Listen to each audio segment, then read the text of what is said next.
Bref, on va ouvrir un lieu de dingue à Paris pour les artistes et les pros de la musique. Un jour, un artiste que j'accompagne m'appelle pour qu'on se fasse une session d'écoute avant la sortie de son EP. Avant qu'on raccroche, il me précise. Par contre, on se fait ça dans un lieu super cosy, mais qui ne soit ni un studio d'enregistrement, ni une salle de répétition. Je me dis, ok, je trouve un endroit artistique, super cosy, qui ne soit ni un studio d'enregistrement, ni une salle de répétition, et dans lequel on puisse mettre de la musique sans déranger personne.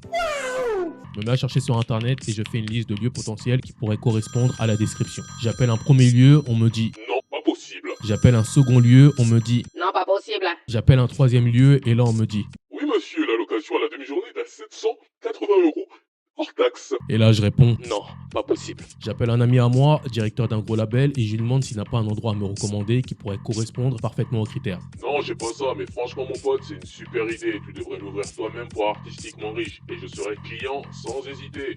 Et là je me dis il y a peut-être un coup à jouer. Je fais appel à un très bon agent immobilier de mon réseau et pendant des mois et des mois je vais faire des visites de lieux sur Paris et ses alentours. Et un matin, après un an de recherche, mon téléphone sonne et l'agent me dit J'ai trouvé l'endroit parfait pour ton projet. et effectivement l'endroit était parfait. J'appelle la banque et quelques investisseurs de mon réseau et ils me disent tous Ok, on suit. et là, pour finaliser, j'ai besoin de tous les artistes et les pros pour répondre à un sondage qui nous permettra de vraiment faire le lieu parfait qui ouvrira dès la rentrée 2025.